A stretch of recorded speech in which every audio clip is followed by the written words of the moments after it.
Kesempatan sedekah jariah masih terbuka lebar.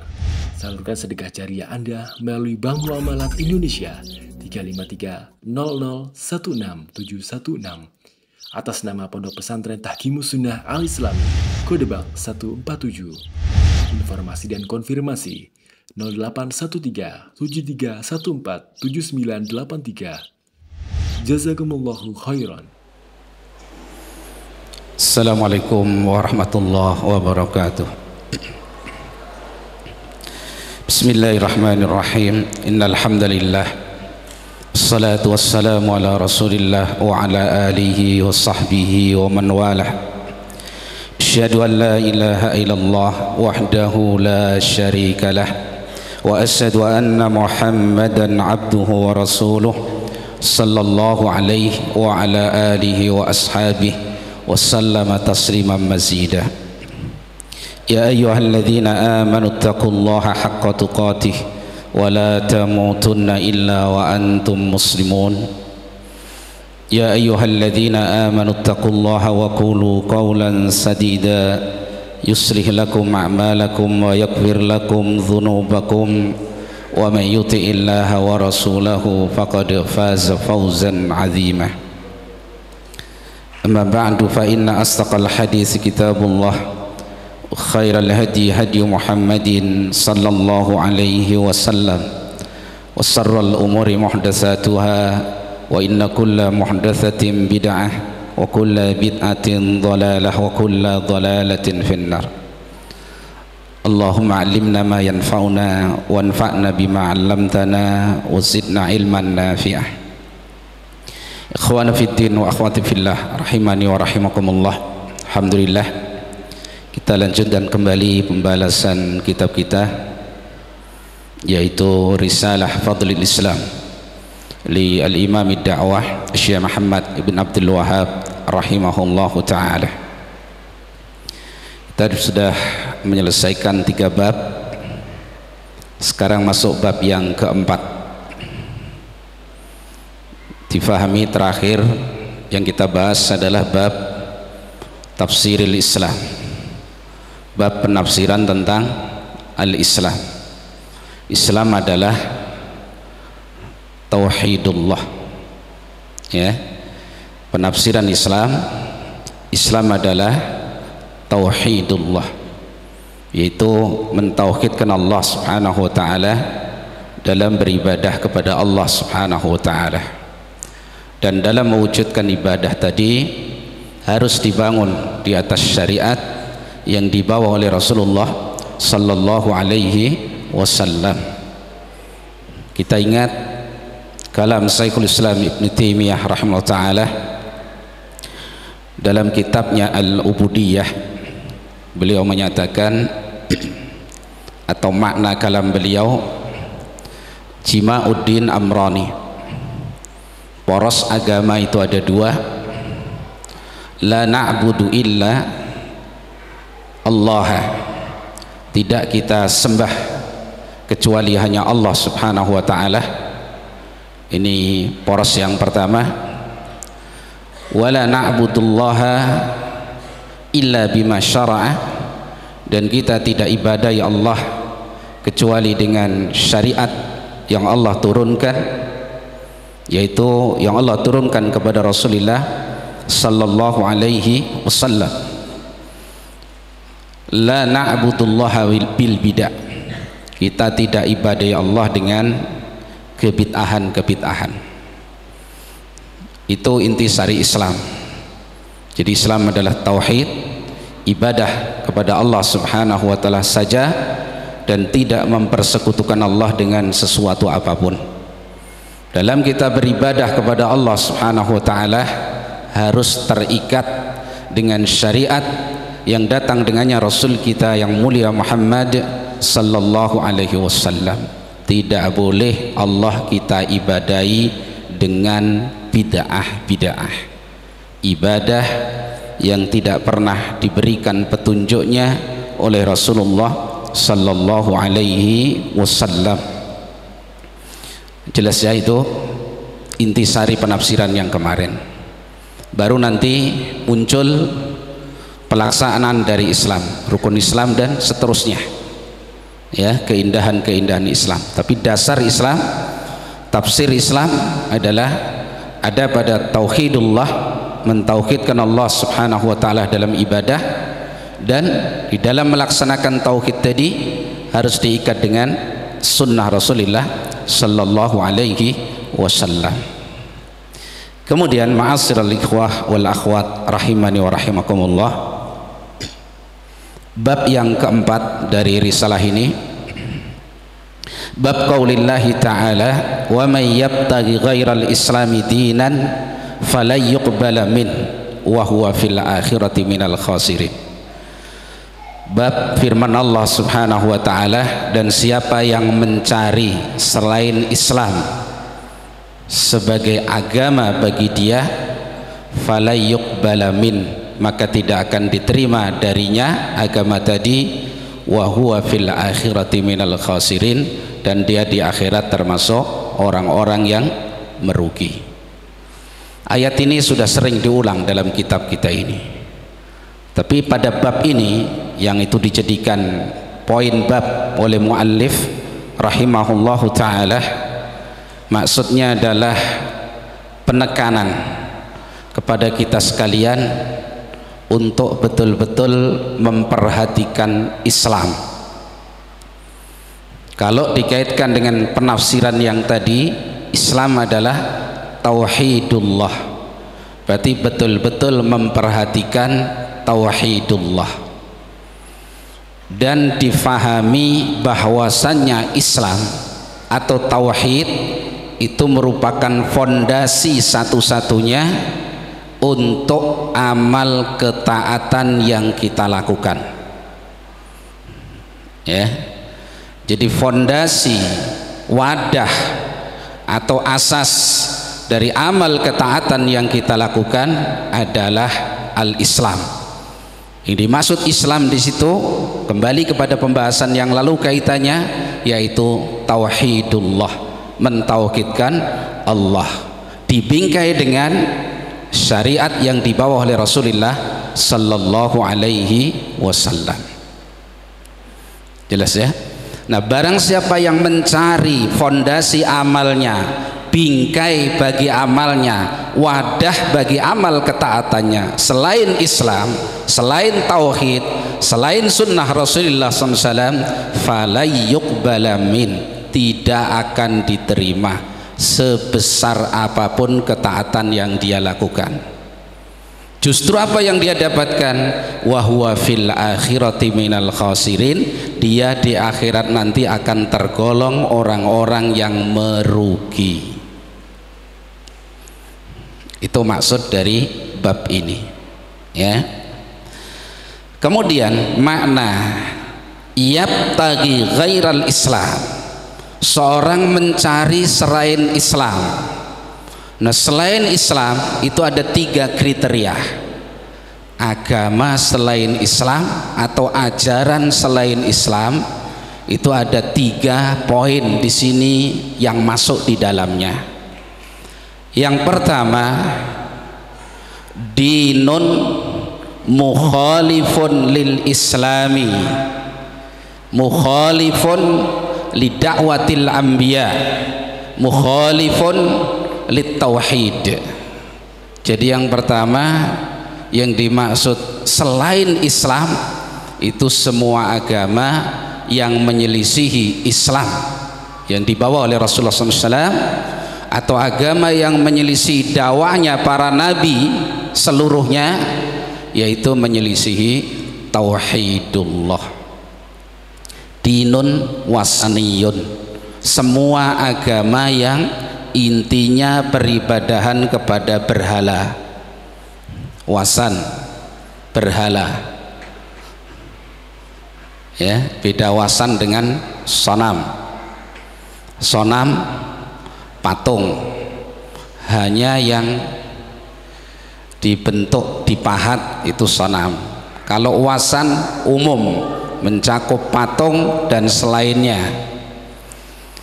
Nah, agama yang mengajak kepada peribadahan selain Allah berarti agama ini menyelisihi agamanya para nabi seluruhnya menyelisih tauhid, itu namanya dinun wathaniyun, agama yang mengajak kepada peribadahan kepada berhala, yaitu ibadah kepada selain Allah.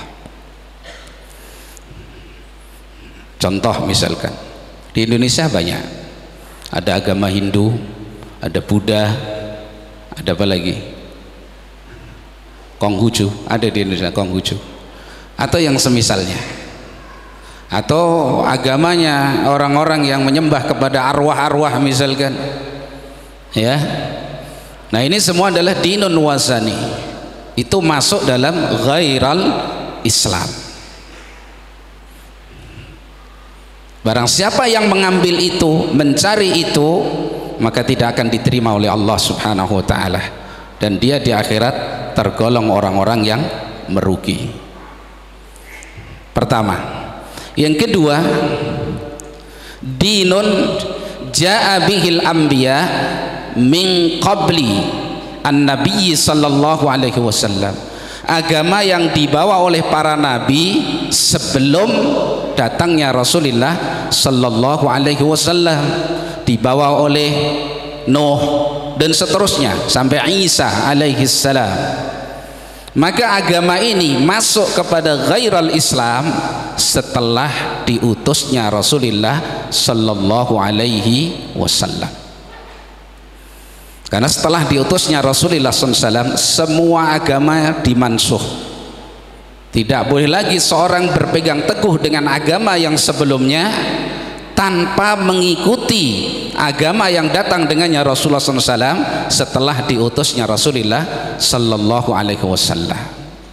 Kemarin sudah diterangkan, andaikan Yahudi mengklaim mereka mengikuti Musa, atau Nasrani mengklaim mereka mengikuti Isa setelah diutusnya Rasulullah SAW, maka pendakwaan itu adalah pendakwaan yang batil.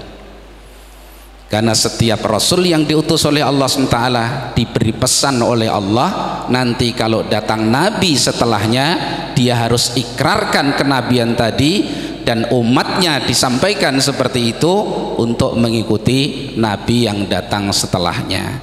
Nah, Nabi yang datang setelah dan terakhir adalah Rasul kita yang mulia Muhammad Sallallahu Alaihi Wasallam. Berarti setelah datangnya Rasulullah tidak boleh lagi agama-agama yang sebelumnya, syariat-syariat yang sebelumnya tetap diperjalankan, diikuti, padahal sudah dimansuh dengan datangnya syariat Rasulullah Sallallahu Alaihi Wasallam.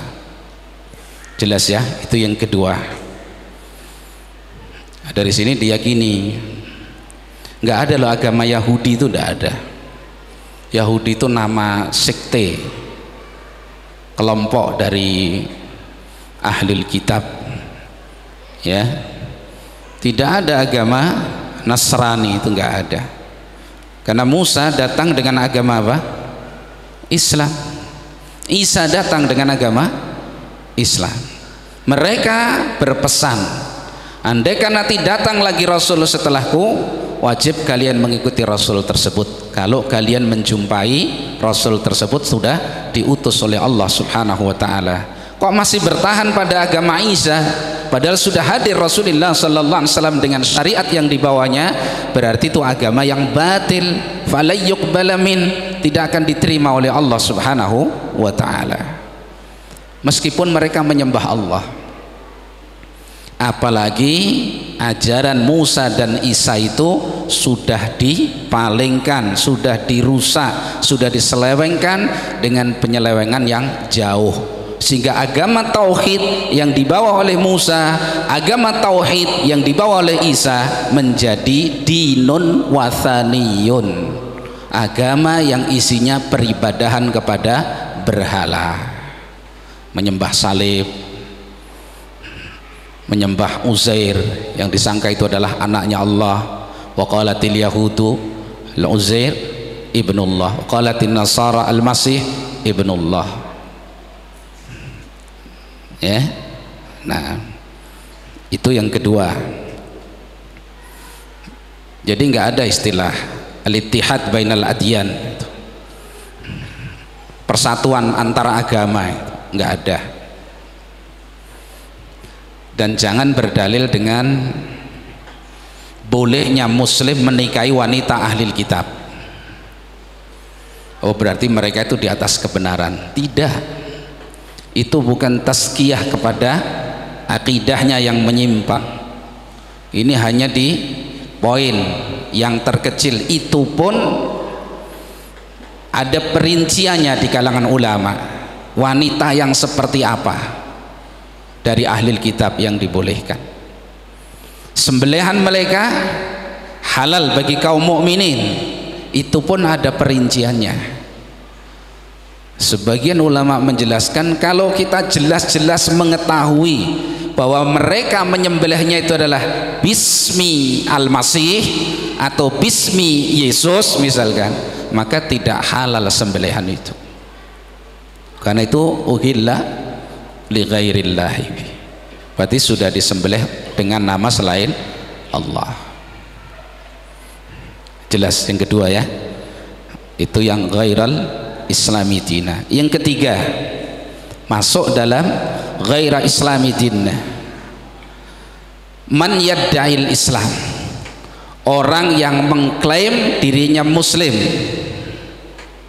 dah menerima Islam ya, walakin yusriku ma'allahi ghairah, tapi dia mempersekutukan bersama Allah selain Allah. Katanya muslim, tapi sarafan nau'an minal ibadat li ghairillah, memalingkan salah satu jenis ibadah yang mestinya hanya untuk Allah diberikan kepada selain Allah ya.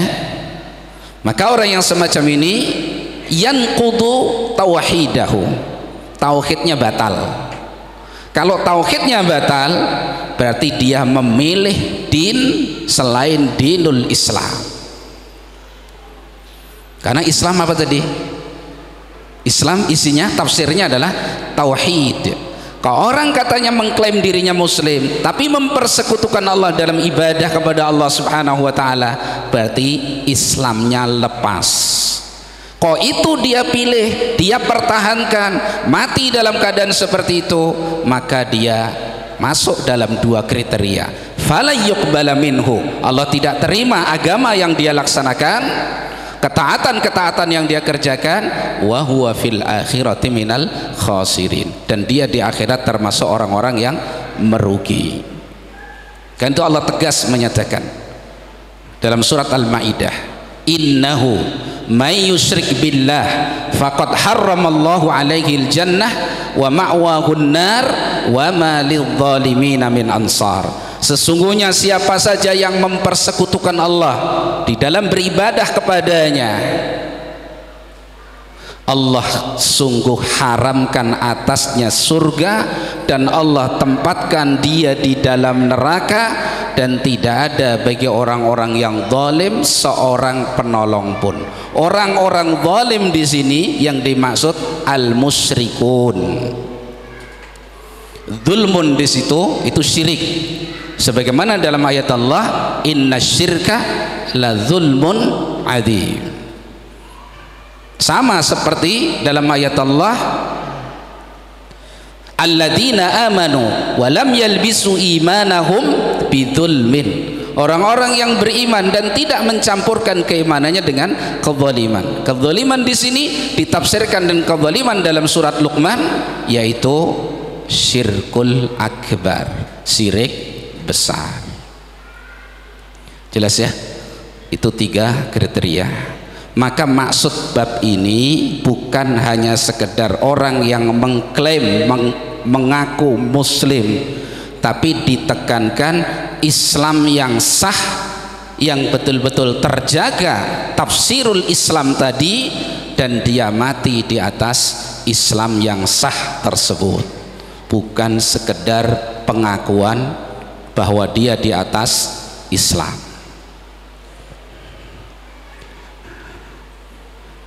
Mafhum ya? Wadih, jelas ya? Nah, karena Kalau orang non muslim misalnya itu jelas,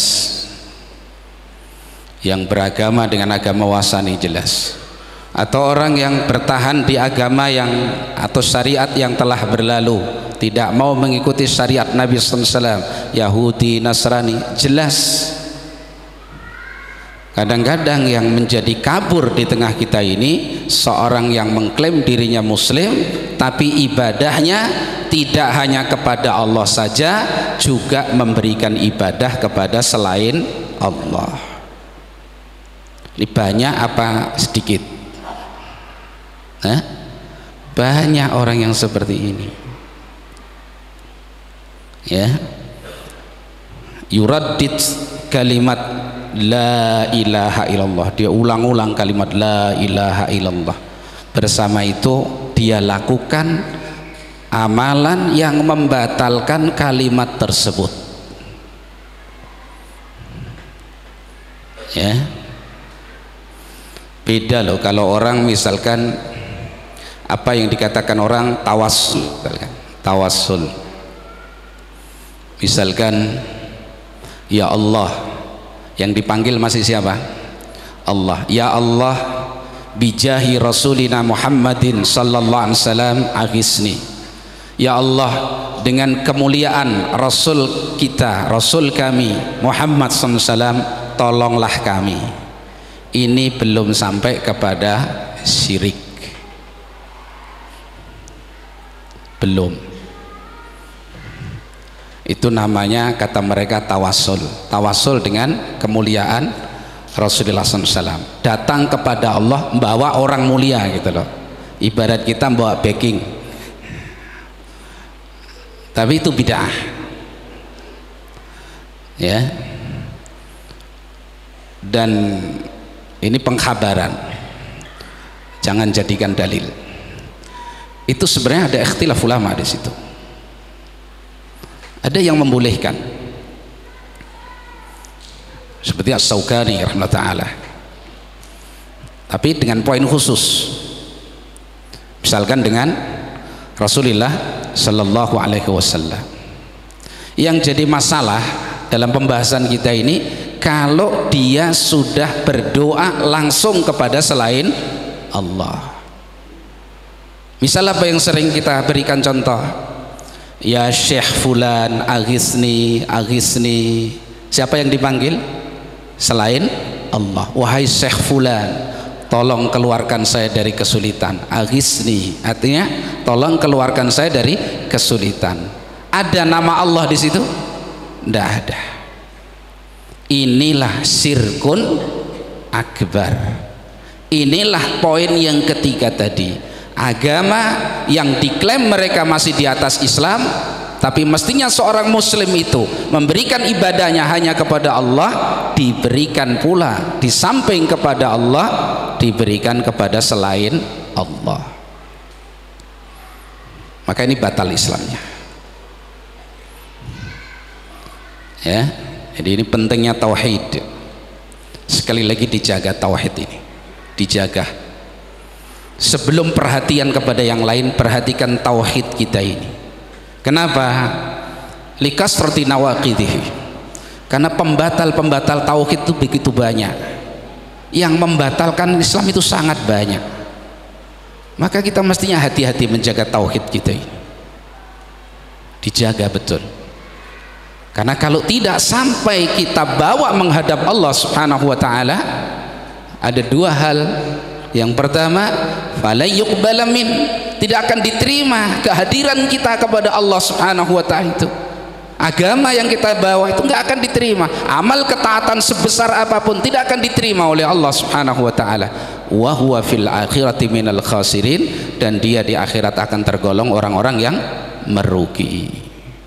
Maka tauhidah at-tauhid. Jaga tauhid, perhatikan tauhid. Ya. Karena untuk tauhid itu Allah utus para rasul, Allah turunkan kitab-kitab, Allah syariatkan jihad, perang fisabilillah, untuk dikorbankan nyawa, harta, tenaga dan seluruhnya demi tegaknya tauhid, la ilaha illallah. Ya, nah, berkata Al-Allamah Syekh Abdul Aziz Ibn Baz rahimahullah ta'ala terkait dengan ayat ini, beliau mengatakan wa makna hadza, dan makna ayat tersebut, annahu yajibul islamu ala jami'il ummatil islamiyah, bahwasanya wajib Islam itu atas seluruh umat Islam ini, wajib. Yaitu apa Islam? Tauhid, wajib, bahkan pertama kewajiban sebelum yang lain, ya. Wa annahu la najata laha wa la sa'adata illa bil Islam, bahwasanya tidak ada keselamatan bagi umat ini dan tidak akan mungkin ada kebahagiaan bagi seseorang kecuali dengan Islam, kecuali dengan tauhid. Kalau sudah tidak ada tauhid, tidak mungkin akan selamat, tidak mungkin akan bahagia. Tidak selamat dan tidak bahagia, wa huwa fil akhirati minal khasirin, dia termasuk orang yang merugi. Jelas ya? Dalam sebuah hadis disebutkan, ini pentingnya tauhid dan bahayanya syirik. Dalam riwayat Imam Muslim dari Anas bin Malik, nanti akan didatangkan di hari kiamat seorang yang paling diberi nikmat oleh Allah di dunia ini. Akan didatangkan di yaumul kiamah seorang yang paling diberi nikmat oleh Allah di dunia ini. Pokoknya dia orang yang paling senang, paling bertabur nikmat, cukup, ibaratnya nggak pernah susah di dunia ini. Tapi dia termasuk ahli syirik, musyrik, mempersekutukan Allah. Maka Allah perintahkan supaya yusbagu sabghatan, dicelupkan dengan sekali celupan ke neraka, dicelupkan ke neraka sekali, dikasih azab neraka sekali, kemudian dientaskan, ditanya, apakah pernah kamu merasakan kesenangan, kenikmatan? Dia jawab, la ya Rabbi wallah, demi Allah ya Allah, saya nggak pernah merasakan satu pun kesenangan dan kenikmatan. Allahu Akbar. Jadi kesenangan di dunia yang dia nikmati sepanjang hidup itu, begitu dicelup sekali ke neraka, hilang total, nggak ada rasanya sama sekali. Ini saking dahsyatnya azab neraka. Sebaliknya, didatangkan orang yang paling sengsara, orang yang paling susah di dunia, min ahli tauhid, tapi dari ahli tauhid. Maka Allah perintahkan supaya dicelupkan kecelupan surga sekali. Terus ditanya, kamu pernah sengsara atau pernah susah? La wallah ya Rabb, tidak ya Allah, nggak pernah saya merasakan sengsara, saya nggak pernah merasakan susah. Masya Allah, satu celupan dari nikmat surga itu menjadikan kita lupa dengan segala kesengsaraan yang dialami di dunia ini. Maka jaga tauhid, hati-hati dari kesyirikan. Jangan malah sudah susah di dunia, susah pula di akhirat. Itu baru satu celupan. Bagaimana kalau tinggal di dalam neraka? La haula wala quwata illa billah. Karena itu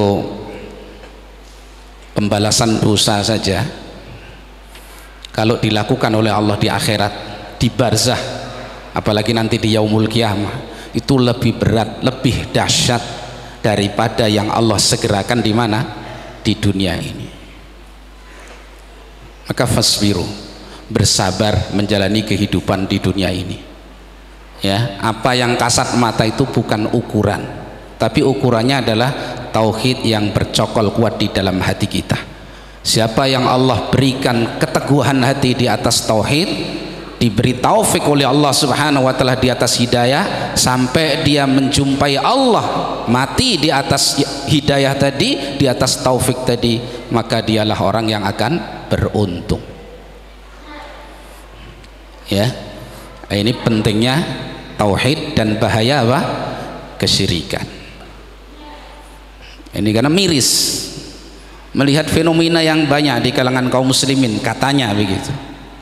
Tapi apa yang kita lihat, Masya Allah, menyembelih korban untuk selain Allah, istighosah kepada selain Allah, doa kepada selain Allah, isti'adzah kepada selain Allah. Orang mau bikin rumah saja harus isti'adzah dulu kepada yang bau reksa tempat yang mau dia bangun rumah di atasnya, minta perlindungan, Mbah atau Pak Le misalkan itu yang jaga lahan ini, tolong jaga kami, jangan ada madharat yang menimpa kami. Doa bukan doa itu, doa diberikan kepada selain Allah, syirik, syirkul akbar. Masya Allah, ya, wala haula wala quwata illa billah. Nah, qala an-Nawawi rahimahullah ta'ala, berkata Imam an-Nawawi rahimahullahu ta'ala, ajma'al ulama ala anna al-kafir alladhi mata ala kufrihi la thawaba lahu fil akhirah wa la yujaza fiha bi shay'in min amalihi fid dunya mutaqarriban bihi ila Allah subhanahu. Imam Nawawi mengatakan, bersepakat para ulama bahwasannya seorang yang kafir, musyrik, mati bukan di atas tauhid, berarti kafir, musyrik, yang mati di atas kekafirannya, di atas kesyirikannya, mati bukan di atas Islam, bukan di atas tauhid, maka tidak ada ganjaran untuknya di akhirat dan tidak akan diberikan balasan sedikit pun dari amal ketaatannya yang mereka lakukan di dunia, meskipun dulu mereka kerjakan itu untuk mendekatkan diri kepada Allah. Masya Allah. Kalau kita gambarkan ucapan Imam Nawawi ini kira-kira untuk orang Hindu, orang Buddha, orang Yahudi, orang Nasrani, atau kira-kira siapa? Lu mutaqarriban ilallah. Berarti seorang yang merasa dirinya di atas Islam, melakukan amal-amal ketaatan, dia niatkan mendekatkan diri kepada Allah, tapi bersama itu dia batalkan wadahnya, dia hilangkan fondasi untuk amalnya, dia sekutukan Allah dalam beribadah kepadanya, maka enggak akan ada ganjaran sama sekali. La in asyrakta la yahbatanna amaluka. Jika engkau ya Nabi Allah berbuat syirik, maka akan hapus seluruh amalmu. Walau asraku, ini para nabi loh, ini orang-orang hebat ini. Walau asraku la habita anhum ma kanu ya'malun. Andaikan mereka mempersekutukan Allah dalam ibadah, akan hapus seluruh amal kebajikan yang mereka kerjakan. Bahaya kesyirikan. Ya, iyyakum wasyirka billah, jauhi sejauh-jauhnya kesyirikan kepada Allah Subhanahu wa taala. Ajarkan ini kepada putra-putri kita, anak-anak kita. Coba semua kaum muslimin dalam melaksanakan tarbiyah di rumah masing-masing pakai kurikulum yang ada dalam Al-Qur'an, baca surat Luqman. Bahkan di sini sudah didaurahkan. Didaurahkan apa dikaji? Dua-duanya. Lah belajar itu faidahnya dipakai. Apa pelajaran pertama dari Luqman untuk anaknya? Ya bunayya la tusyrik billah innasyirka la dzulmun adzim. Wahai anakku sayang, jangan sekali-kali engkau mempersekutukan Allah. Sesungguhnya mempersekutukan Allah itu kezaliman yang paling besar. Jadi anak itu takut terhadap kesyirikan. Begitu mendengar kesyirikan, sesuatu yang sangat Dahsyat bagi anak-anak kita. Jangan anak bayi malah digendong, diajak ziarah kubur, di sana diajari ya Syekh Fulan agisni agisni. Lah ini dimatikan anak ini berarti sama orang tuanya. Ya. Kalau nggak bisa mendidik sendiri, memilih tempat pendidikan anak itu juga harus diperhatikan. Lah kita sudah bayar loh, anak kita diajari berbuat syirik, memilih din selain dinul Islam, memilih selain tauhid, dikesakan oh ini cinta sama orang soleh, ini cinta kepada Nabi, ditipu seperti itu anak-anak kita, terus antum bayar. Kok alangkah tertipunya kita itu. Karena kalau di pesantren yang mengajar tauhid kurang keren, begitu. Ini berarti masih tersubhat dengan pola pikir orang-orang yang mau menjauhkan kita dari agama Allah Subhanahu wa ta'ala. Anak itu amanah. Nanti kalau sudah besar terus gak ngerti agama, akhlaknya tidak terbentuk, melawan orang tuanya, tinggal nangis yang gak ada gunanya. Karena orang tua sekarang terlalu longgar, longgar bajunya, ya, toleransinya itu loh terlalu tinggi. Ya nanti kalau besar kan tahu sendiri, ya tahu sendiri orang tuanya kayak gitu jadinya. Anak ya jangan dipaksa-paksa, lo bukan dipaksa, dididik. Yang nyuruh itu Allah loh ya. Lo memilih tauhid dan memperingatkan dari kesyirikan itu bukan hak asasi loh ya. Siapa yang bilang agama itu hak asasi? Gak punya dalil. Agama itu haknya Allah. Allah turunkan dan wajib untuk diambil agama tadi. Kalau enggak, maka akan berhadapan dengan Allah Subhanahu wa ta'ala. Begitu ya, ini diperhatikan seperti itu. Jadi kesimpulan dari ayat tadi, al-Islam asasun liqabuli jami'it ta'at. Islam itu adalah fondasi, landasan untuk bisa diterimanya seluruh amal ketaatan seseorang, kecil besar lahir batin.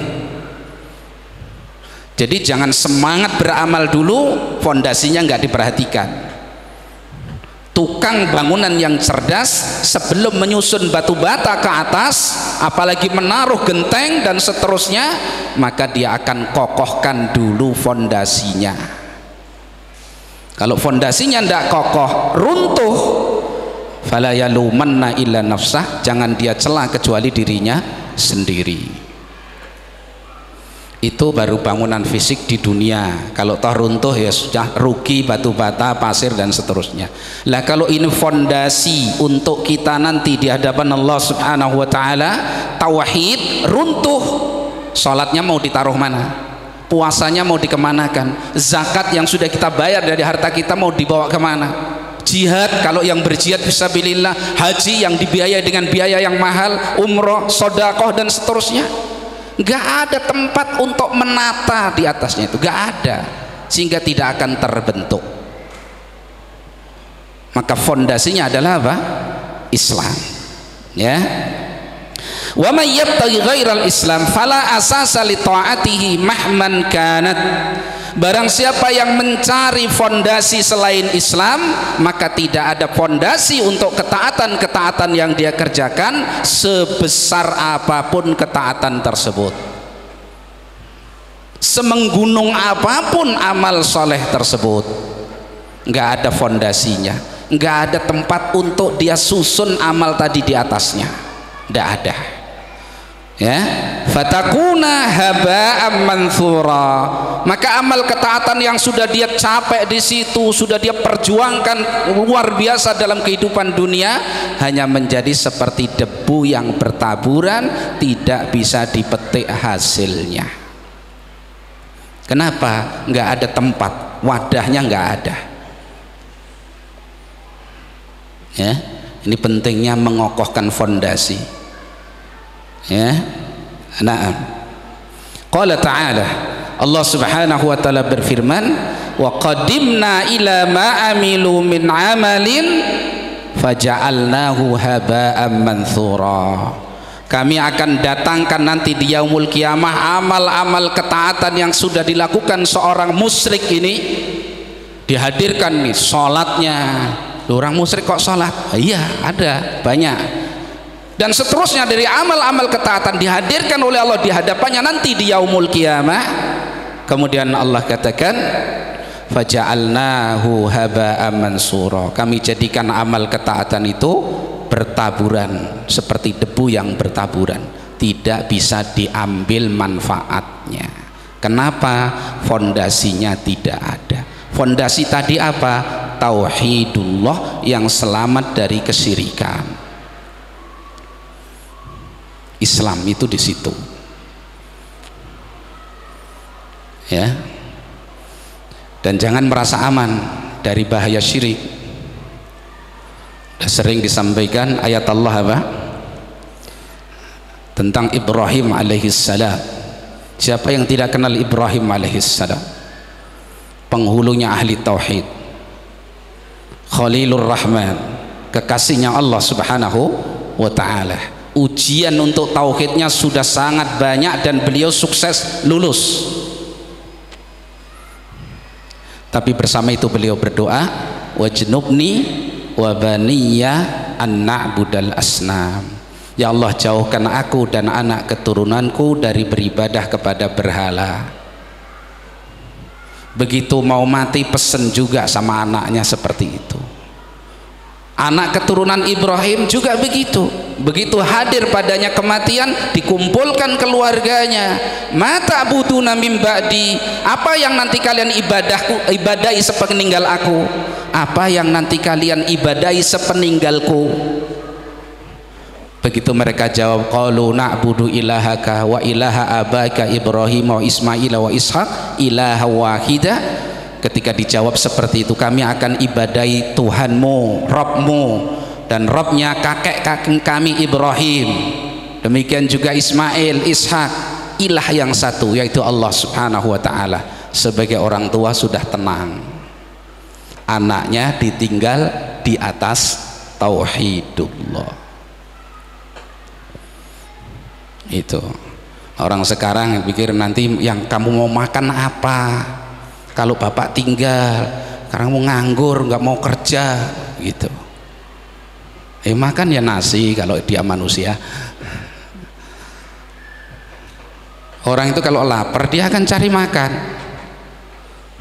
Tapi kalau tersesat, dia punya kesadaran sendiri mencari petunjuk itu. Kalau nggak dikasih taufik dari Allah SWT nggak bisa. Ya, nah, jadi begitu. Sekali lagi, jangan sampai kita bangun amal ketaatan luar biasa di dunia ini, begitu Allah hadirkan di yaumul kiamat tadi, sudah kita lihat, ini sholat saya, ini haji saya, ini umroh saya, ini sedekah saya, ini puasa, ini zakat. Wa ja'alnahu haba'an mansura. Begitu kita ingin untuk mendapatkan keselamatan darinya, ternyata Allah jadikan sia-sia tanpa bisa diambil manfaatnya. Dengan sebab satu masalah saja, tauhidnya tidak terjaga. Dijaga, ya, betul-betul diperhatikan itu. Barangkali kita dengan mengulang-ulang gitu, sebagai wasilah kita, Allah mengokohkannya di dalam hati kita. Kita ulang-ulang pentingnya tauhid, ibadahnya kepada Allah. Kita gembira menyampaikan kepada orang lain, jaga tauhidnya. Ke anak kita, jaga tauhidnya, nah, jangan sampai persekutukan Allah. Istrinya, orang yang bisa dia sampaikan. Dengan itu sambil kita mohonkan kepada Allah sebagai wasilah agar Allah SWT mengokohkan tauhid itu di dalam hati kita. Jangan sampai lalai, lupa. Ya, nah, kemudian dalil yang kedua yang disebutkan oleh muallif, hadis yang diriwayatkan oleh Imam Ahmad. Hadis ini sebagian ulama melemahkannya, tapi disyahihkan oleh Syekh Ahmad Syakir rahimahullahu taala. Hadis dari Abi Hurairah radhiyallahu anhu qala Qala Rasulullah sallallahu alaihi wasallam, Rasulullah sallallahu alaihi wasallam mengatakan, taji'ul a'malu yaumal qiyamah. Amal-amal ketaatan hamba ini nanti akan datang kepada Allah di hari kiamat. Kita baca dulu hadisnya ya. Fataji'us salah, datanglah salat. Fataqul, salat mengatakan, ya Rabbi anas salatu, ya Allah Rabbku, aku adalah salat. Jadi salat datang kepada Allah, ya Allah aku datang kepadamu, aku salat. Fayaqul, maka Allah menjawab, innaka ala khairin, sesungguhnya engkau di atas kebaikan. Itu jawaban Allah subhanahu wa ta'ala, engkau selalu di atas kebaikan. Salat datang. Fataji'us sadaqah, kemudian sedekah. Yang dimaksud salat yang pertama adalah salat yang 5 waktu. Sedekah yang di sini yang dimaksud adalah pertama zakat. Kemudian diikuti oleh sedekah-sedekah yang sunnah ya. Fayaqul, maka sedekah mengatakan, ya Rabbi anas sedekah, ya Allah Rabbku, aku datang, aku adalah sedekah ya. Fayaqul, maka Allah menjawab, innaki ala khairin, sesungguhnya engkau di atas kebaikan. Jawabannya sama seperti ketika datang apa? Salat ya. Summa taji'us siyam, kemudian puasa juga datang kepada Allah subhanahu wa ta'ala ya. Summa yaji'us siyam, kemudian datanglah puasa kepada Allah subhanahu wa ta'ala. Fayaqulu ay ya Rabbi anas siyam, ya Rabbku aku puasa. Fayaqul, maka Allah menjawab, innaka ala khairin, sesungguhnya engkau di atas kebaikan. Jawabannya sama ya. Nah, summa taji'ul a'malu ala dzalik, kemudian terus amal ketaatan semua nanti di yaumul qiyamah datang kepada Allah, dari jihad, talabul ilmi dan seterusnya, dari amal-amal kebajikan semua datang kepada Allah, dan semua Allah jawab, innaki ala khairin, sesungguhnya engkau di atas kebaikan. Jelas ya sampai situ hadisnya. Kemudian dilanjutkan hadisnya, summa yaji'ul Islam, kemudian datanglah Islam. Nah, ini yang jadi pembahasan kita. Kemudian datanglah Islam. Fayaqul, lalu Islam berkata, ya Rabbi, wahai Rabbku, antas salamu wa ana al islamu, wahai Rabbku, engkau adalah as-salam. Di antara nama Allah itu as-salam. Engkau adalah as-salam dan aku Islam. Ini kata Islam datang kepada Allah. Ya Allah Rabbku, engkau adalah as-salam dan aku al-islam ya. Fayaqulullahu ta'ala, maka Allah menjawab kedatangan Islam tadi, innaka ala khairin, sesungguhnya engkau di atas kebaikan. Jawabannya sama dengan amal-amal yang lain. Kemudian Allah tambahkan, bikal yauma akhudu wa bika yauma u'ti, hari ini denganmu, dengan landasan engkaulah aku memberikan hukuman, dan dengan landasan engkaulah aku memberikan ganjaran. Itu jawaban untuk Islam ya. Qala Allah Ta'ala fi kitabih, kemudian di akhir hadis menyebutkan firman Allah Subhanahu wa taala, wa may yabtaghi ghairal islami dinan falyuqbala minhu wa huwa fil akhirati minal khasirin. Siapa yang mencari dari selain Islam sebagai agama, maka tidak akan diterima oleh Allah, dan dia di akhirat termasuk orang yang merugi. Itu nas hadisnya. Kemudian yang pertama, sebelum kita bahas tentang poin yang terkait dengan bab kita, ada faedah yang perlu kita jelaskan. Yang pertama, ketika Nabi SAW mengatakan taji'ul a'malu yaumal qiyamah, amal-amal ini akan datang nanti di yaumul qiyamah. Datang salat, datang zakat, datang puasa. Kok bisa datang amal itu? Padahal amal itu kan abstrak. nggak ada bendanya. Justru ini jadi dalil bahwa amal ketaatan itu nanti di yaumul kiamah akan Allah wujudkan berbentuk fisik. Tajsidul a'mal. Jadi amal itu diwujudkan fisik sehingga datang dan bisa bicara. Lah apa bisa? Innallaha ala kulli syai'in qadir. Sesungguhnya Allah Maha mampu. Jelas ya? Jadi salat nanti wujudnya salat berbentuk fisik. Seperti apa? Wallahu alam bishawab. Kan itu sangat mungkin. Bahkan di hadis yang panjang tentang nikmat dan adab kubur, hadis yang panjang, hadis Jabir, ketika Nabi hadir menguburkan jenazah, kemudian Nabi memberikan nasihat yang panjang gitu ya.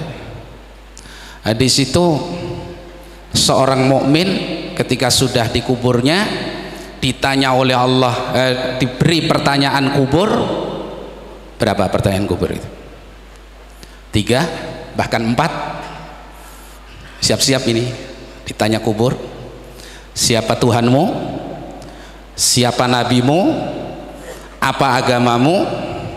Apa ilmumu? Nanti ilmunya ditanya gitu. Ya, dikubur.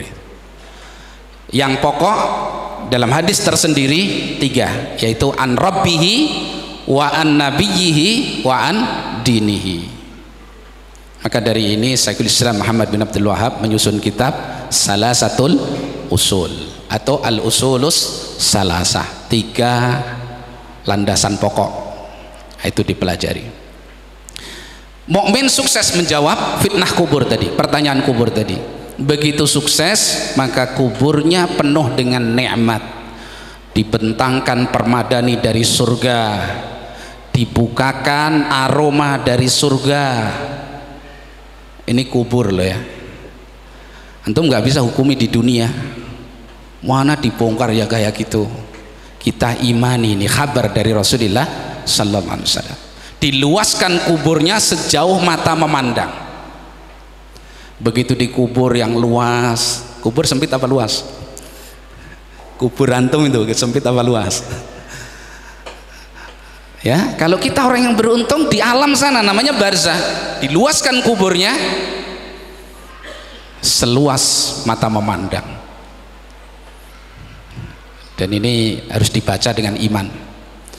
Ya, sedang dia dikubur yang penuh dengan kenikmatan tadi, tahu-tahu muncul seseorang yang wajahnya bagus, bajunya sangat bagus, keluar darinya aroma yang sangat harum semerbak, pokoknya menyenangkan. Lah mukmin penghuni kubur tadi tanya, kamu ini siapa? Wajahmu membawa kebaikan, pakaianmu membawa kebaikan, aromamu menyenangkan membawa kebaikan. Apa jawab orang ini? Ana amalukas saleh, aku adalah amal solehmu. Nah itu, ini diimani supaya nggak males dan pelit beramal soleh. Nanti yang untung siapa tak? Yang untung kita. Antum sodakoh sebanyak apapun misalkan di jalan Allah ikhlas, itu yang untung yang disodakoh atau kita atau sebenarnya kita. Kalau kita imani kabar dari Nabi SAW ini. Lah amal tadi yang abstrak, yang maknawi, nggak ada wujudnya, Allah wujudkan. Temen yang baik nemeni kita di mana? Di kubur. Bukan istri antum yang nemeni. Istrinya bukan suami, apalagi suaminya nggak bagus, nggak bisa nemeni. Yang nemeni apa? Amal soleh. Makanya orang yang mati itu sudah habis kesempatannya. Kalau bisa balik dia mau balik, mau beramal soleh. Lah kita ini yang masih diberi kesempatan, jangan ditinggal tidur. Kalau bisa tidur pun amal soleh. Itu. Kalau kita sibuk dengan ini, kita akan dijauhkan oleh Allah dari memaksiati Allah. Coba lisan kita sibuk dengan Al-Quran, dengan zikrullah, kita sabarlah baca zikir pagi petang. Sudah apa belum? Bolong-bolong misalnya. Nah ini baca zikir baca sholat, sabar dibaca.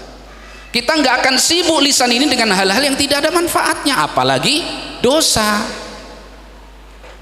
Pikiran kita untuk berpikir nanti gimana saya punya teman di barzah seorang yang demikian indah dikabarkan oleh Rasulullah SAW. Nah kita nggak akan mikir yang aneh-aneh, nggak mikir tetangga kok beli mobil lagi, tetangga kok bangun rumah lagi, tetangga kok usahanya makin maju. Akhirnya malah ngenes, mati sendiri dia. Jadi kesempatan hidup di dunia ini ternyata adalah kesempatan yang sangat bagus Allah berikan kepada kita. Saudara kita yang mati saja itu mau balik. Kalau kita imani hadis Rasulullah Sallallahu Alaihi Wasallam, maka beramalah amal yang saleh. Jangan pelit untuk diri kita sendiri. Maksudnya jangan pelit bukan hanya sedekah loh ya. Ya untuk sholat yang bagus, sholat sunnah, dan seterusnya dari amal-amal kebajikan, zikrullah, qiraatul Quran, ihsan ilal ghair, berbuat baik kepada orang lain. Apa yang Allah mampukan kita lakukan. Bahkan upayakan punya amal yang arja minkum, yang paling antum harapkan kepada Allah, yang tidak diketahui oleh seorang pun, hanya bainaka wa baina rabbik, hanya antara engkau dengan Rabbmu. Nggak usah dikabarkan istri anak, nggak usah, apalagi orang lain. Nggak usah, saya ini jelek-jelek ini juga infak masjid itu rutin. Terus yang dikabari cuman saya bisa ngapain? Nggak punya apa-apa juga. Yang dikabari cuman teman-temannya, apa kira? Apa diapresiasi? Masya Allah antum begini, malah nanti riya, gagal semuanya malah.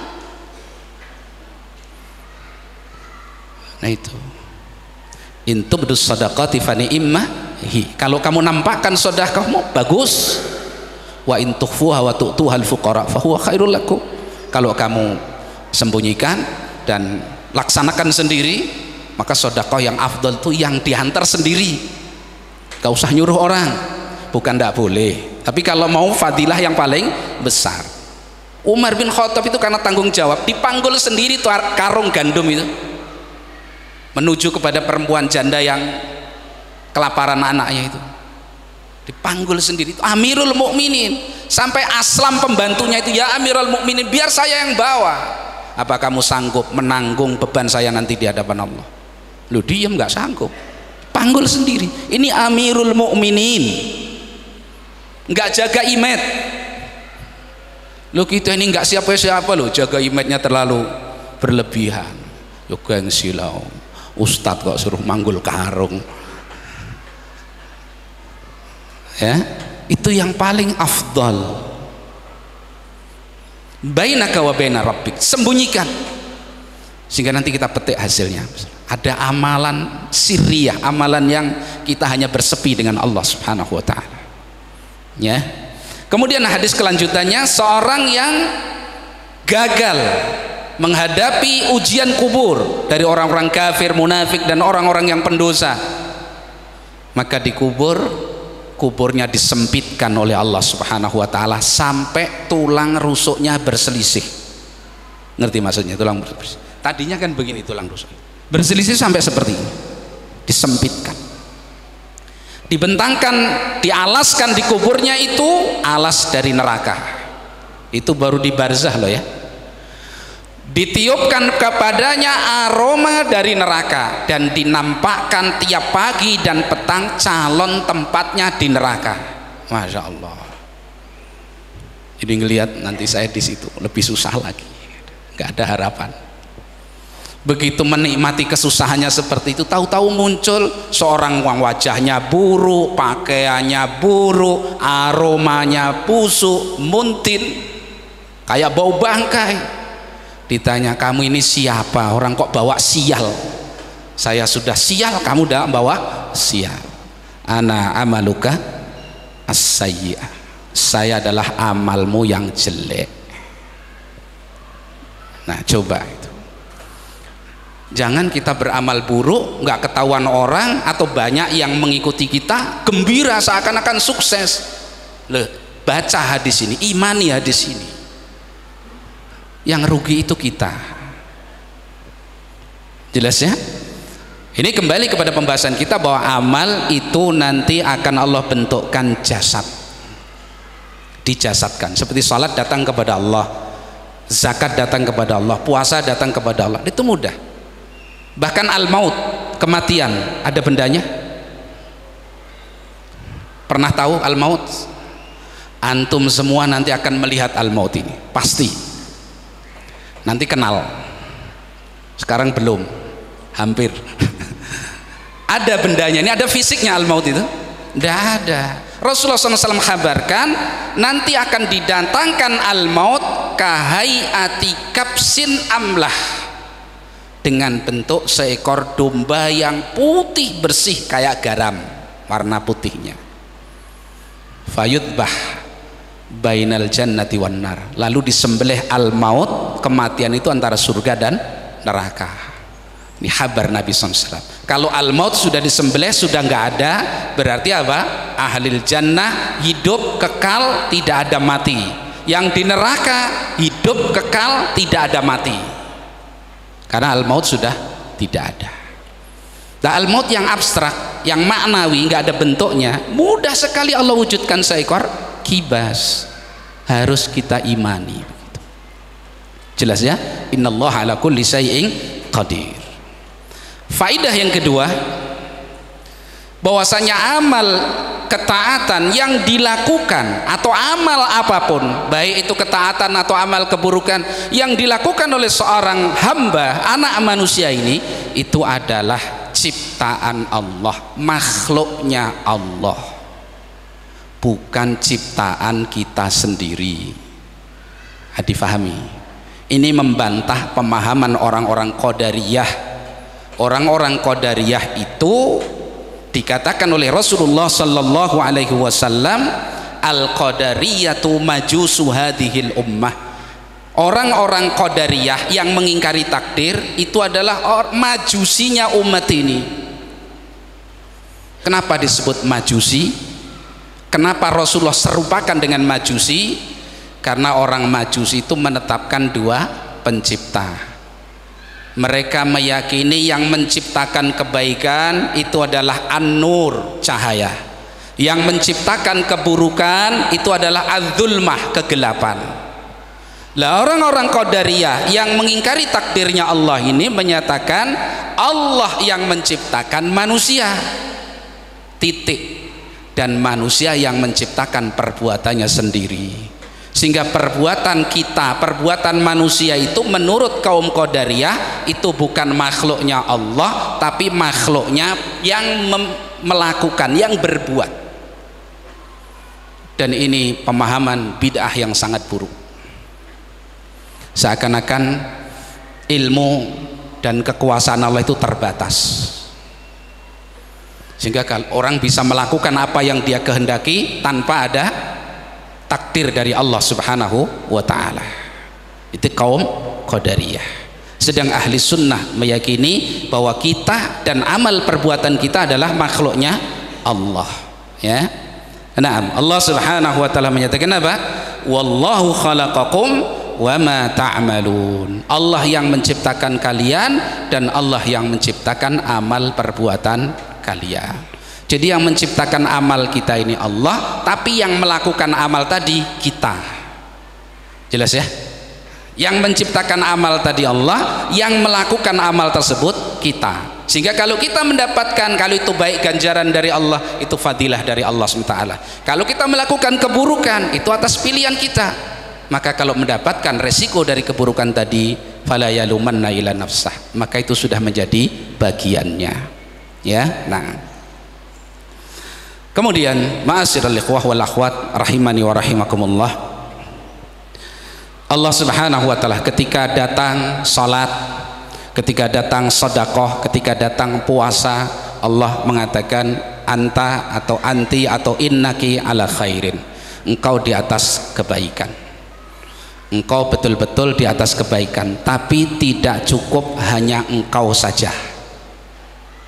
Jadi salat maunya datang kepada Allah, mengatakan ya Rabbi anas salah, saya ini salat. Maunya salat, jadikan saya ini sandaran untuk menghukumi atau menilai semua amal ibadahmu, ibadah hambamu itu adalah baik dan diterima. Maunya salat. Sedekah juga begitu, zakat, puasa maunya juga begitu. Tapi Allah hanya menjawab innaki atau innaka ala khairin. Tidak cukup salat saja, tidak cukup sedekah atau zakat, tidak cukup puasa mustaqilah secara tersendiri, tidak cukup. Jelas sampai di situ? Berarti salat bahkan itu adalah ummul ibadat al-badaniyah, induknya ibadah badan, salat. Sampai diancam yang tidak salat kufur. Salat, zakat, puasa, jihad fisabilillah dan semua amal ketaatan, Allah katakan innaki ala khairin, semua kalian di atas kebaikan, tapi tidak cukup kalian bersendiri. Tapi begitu datang Islam, Allah katakan innaka ala khairin, sesungguhnya engkau di atas kebaikan, bika akhudu wa bika u'ti. Dengan engkau wahai Islam aku memberi hukuman kepada seseorang, dan denganmu wahai Islam aku memberikan ganjaran kepada seseorang. Jadi salat, zakat, puasa atau amal ibadah yang lain bisa diterima oleh Allah dengan dasar apa? Islam. Yang jadi ukuran adalah Islam. Yang Allah memberikan ganjaran kepada seseorang dari ketaatannya kalau dia datang kepada Allah membawa Islam. Allah akan menghukum seseorang dengan hukuman yang keras ketika dia datang kepada Allah tidak membawa Islam, meskipun dia sholat, meskipun dia bayar zakat, meskipun dia puasa. Jelas maksud hadis ini? Nah, dari situ bahwasanya fondasi untuk bisa diterimanya amal ketaatan kita adalah sahnya Islam kita, bukan sekedar pengakuan Islam, tapi sahnya Islam kita. Yang dimaksud Islam adalah tauhidullah. Jadi bangun amal ketaatan kita di atas tauhid, dan tata cara kita di dalam mengamalkan ibadah tersebut dengan syariat yang dibawa oleh Rasulullah sallallahu alaihi wasallam. Jelas ya? Nah itu.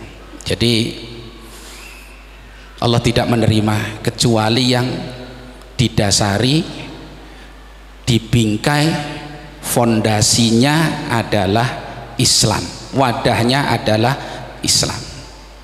Islam yang dimaksud, yang kita jelaskan di sini dimaksud oleh Syekh itu adalah Islam yang sah sampai datang kepada Allah Subhanahu wa ta'ala. Tauhidullah, bukan sekedar pengakuan sebagai seorang muslim. Berarti ini pentingnya apa? Tauhid. Bahaya kesyirikan. Pentingnya mengikat ibadah kita dengan sunnah. Bahaya bid'ah. Faman kana yarju liqa'a rabbih falyamal amalan salihan wala yusyrik bi ibadati rabbih ahada. Barang siapa yang menginginkan pertemuan yang indah dengan Rabbnya Allah Subhanahu wa taala, hendaklah dia penuhi dua syaratnya. Falyamal amalan salih, hendaklah dia beramal amalan yang saleh. Apa itu amal saleh? Amal yang dibangun di atas sunnah Rasulullah sallallahu alaihi wasallam. Apakah cukup itu sendiri? Tidak. Wala yusyrik bi ibadati rabbih ahada. Dan syarat kedua, dia tidak mempersekutukan Allah di dalam beribadah kepada Allah dengan seorang pun. Ini yang ma'ruf dikenal oleh para ulama, para penuntut ilmu dengan dua syarat diterimanya amal. Amal harus dibangun di atas keikhlasan. Puncak keikhlasan adalah tauhidullah, dan amal harus dibangun di atas tuntunan sunnah Rasulullah sallallahu alaihi wasallam.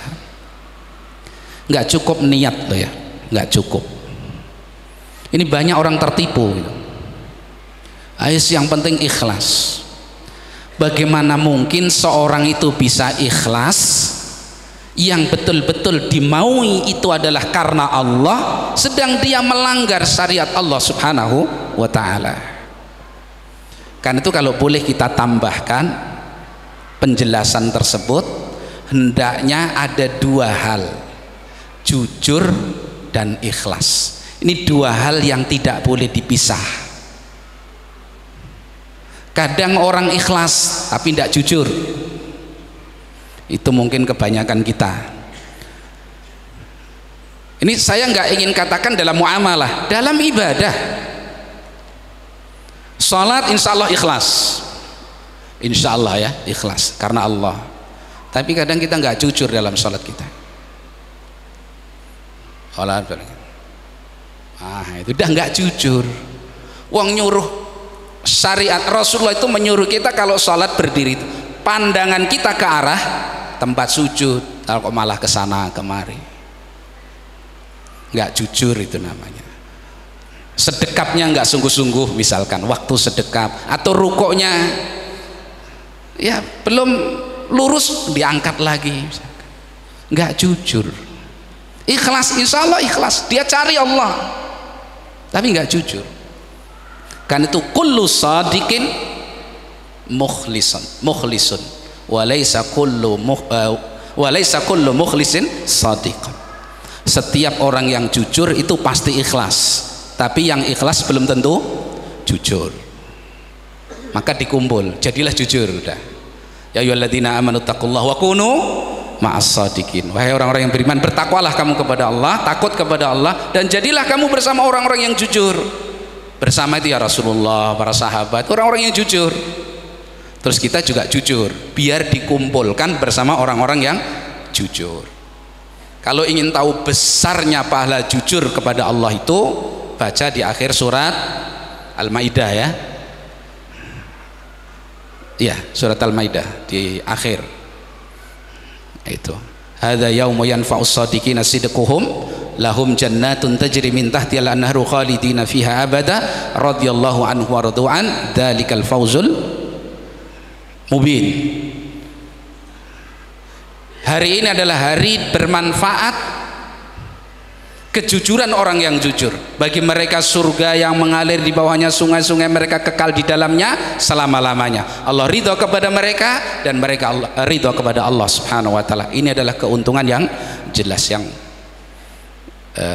na'am dalikal fawzul mubin naba'adim nisa'ilubay. Dalikal fawzul azim, itulah keberuntungan yang besar. Nah, jadi jujur. Kalau kita jujur, insya Allah kita ikhlas. Ya, ibadahnya seperti itu. Nah, kemudian ma'asyiral muslimin rahimani wa rahimakumullah, dalil yang ketiga disebutkan muallif, hadis yang sudah kita bahas sebelumnya. Qaul Nabi sallallahu alaihi wasallam, man 'amila amalan laisa 'alaihi amruna fahuwa raddun. Barang siapa mengamalkan suatu amalan yang tidak di atasnya urusan kami, maka amalan tersebut tertolak. Tertulis di nas kitab rawahu Ahmad, hadis riwayat Imam Ahmad. Padahal hadis ini riwayat Imam Muslim, meskipun Imam Ahmad juga meriwayatkan. Apa faidah yang bisa kita ambil sini? Kalau umumnya ahli hadis, kalau hadis itu ada di dalam salah satu kitab sahih, apa itu di Bukhari saja, apa itu di Muslim saja, atau di Bukhari dan Muslim, mereka cukup menyebutkan dengan misalkan riwayat Bukhari dalam sahihnya, riwayat Muslim dalam sahihnya, atau hadis muttafaqun alaih, riwayat Bukhari dan Muslim. Dan ini riwayat Muslim, malah mu'alif menyebutkannya tidak Muslim, rawahu Ahmad. Kenapa? Karena sebagian Hanabilah atau bahkan mayoritas Hanabilah, yaitu orang-orang yang berada di dalam madhab Imam Ahmad ibn Hanbal, sangat cinta dan mengagungkan Imam Ahmad, sehingga hadis meskipun diriwayatkan Muslim, kadang-kadang karena bilang ta'assub apa bukan ini namanya, saking cintanya kepada Imam Ahmad, disebutlah perawi yang dari imamnya, rawahu Ahmad. Sampai contohnya misalkan antum baca misalkan kitab Nail Autor. Nail Autor itu sarah dari Muntaqal Ahbar. Muntaqal Ahbar itu yang nulis kakeknya Syekhul Islam Ibnu Taimiyah. Jadi dulu sebelum ada Syekhul Islam Ibnu Taimiyah, cucu yang ma'ruf Syekhul Islam Ibnu Taimiyah itu, yang dikenal Ibnu Taimiyah itu kakeknya ini, penulis Muntakol Akhbar yang disarah sama Syaukani jadi Nailul Autar. Lah istilah di Muntakol Akhbar itu kalau antum baca di sana, muttafaqun alaih, itu enggak cukup Bukhari dan Muslim, tapi Bukhari, Muslim dan Ahmad. Saking cintanya sama Imam Ahmad, saking mengagungkan imamnya, pokoknya pokok hadis meskipun Bukhari, Muslim, kalau Imam Ahmad juga meriwayatkan tidak ditinggal, bahkan lebih menyebutkan imamnya daripada yang lainnya seperti dalam kitab kita ini.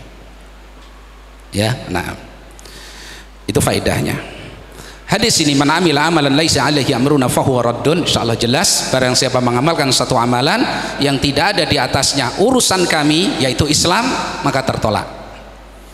Ya, itu namanya bid'ah. Amalan yang dibangun bukan di atas syariat Islam, amalan yang dibangun bukan di atas sunnah yang dibawa oleh Nabi SAW, maka itu bid'ah, fahuwa mardudun.